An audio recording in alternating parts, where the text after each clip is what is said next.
New media and new technologies. What is new media?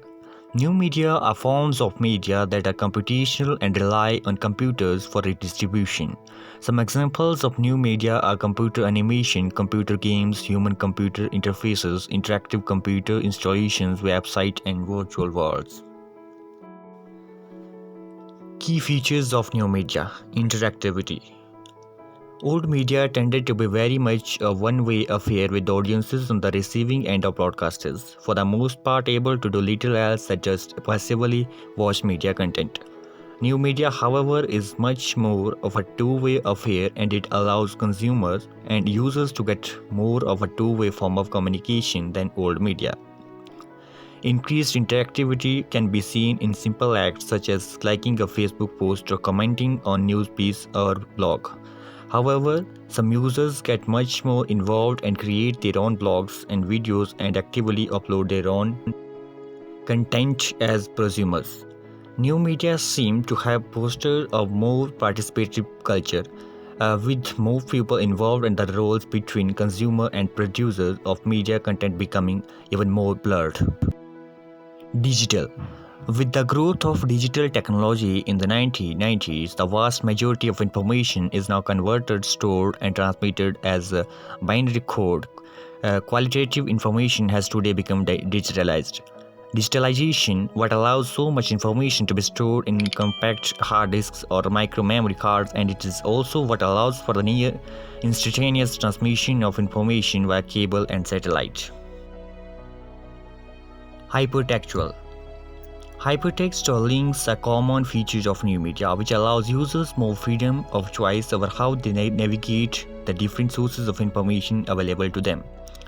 In more technical terms, links in websites offer non-sequential connections between all kinds of data facilitated by the computer.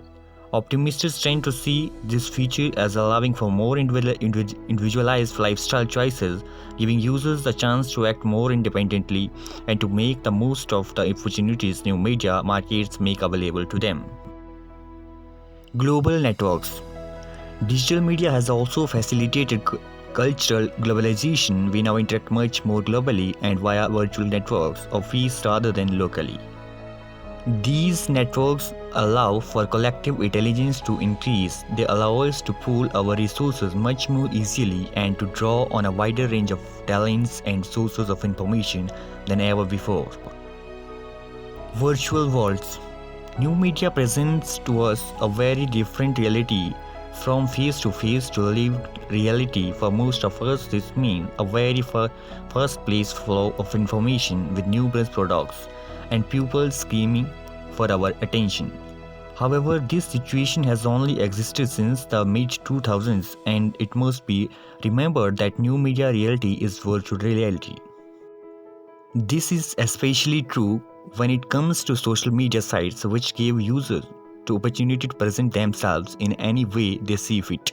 And while most users don't go full catfish, most people choose to present only one aspect of themselves.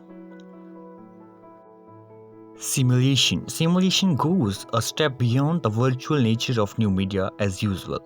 Simulation is most obviously experienced computer games which provide an immersive experience of users into a virtual life that it is simulated through digital technology. These virtual worlds are synthetic creations that ultimately rely on algorithms which set the parameters through which events in the gaming environment unfold.